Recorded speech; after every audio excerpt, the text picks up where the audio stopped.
life and prosperity.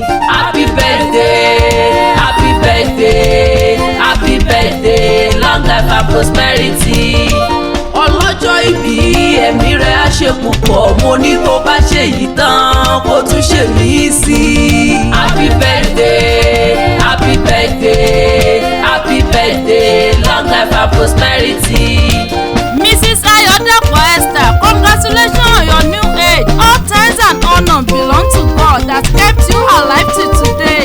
Daddy will praise your name on behalf of Mrs. Ayodepo Esther. You are the Lord of Lords and the King of Kings, omnipotent, omniscience. Àkọ́dá ayé àṣẹ̀dá ọ̀run, ìwọ ni mò ń gbéga lórí ayé Ayodepo Esther. Ọlọ́jọ́ ìbí ooo, Queen Lafi mò ń kí ọ wípé o kú oríire òní ooo. Ìlú Ìbàdàn ní sẹ́lẹ̀ bàbá rẹ̀, ọmọ Ẹrúnmú àárín ní Ìbàdàn nílé Olúyọ̀lé ooo. Nílé Olúyọ̀lé ọmọ àjòròsùn ooo, ọmọ àjẹgbín fìkàrà fọ́rí mu. Ìbàdàn ìlú Ògúnmọ́lú ooo, olódò kẹ̀ríkẹ̀ríkẹ̀rí lójú ogun.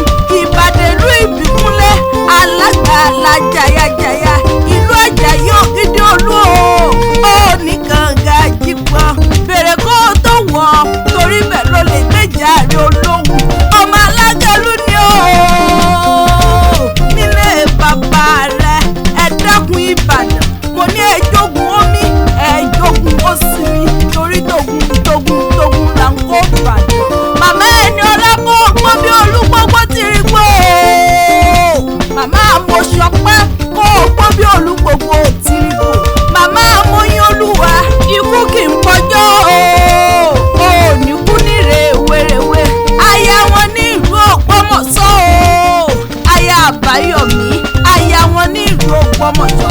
Ọmọ ajíjàgà kó tó mú kan yangan, pé bí ìbórí ẹlẹ́mùú sọ lẹ́sọ̀dọ̀ Ògbómọ̀ṣọ́ nílé ọkọ rẹ ni. Ó ti ṣọdún eléyìí náà, a ó tún jọ ṣèmí sí ni.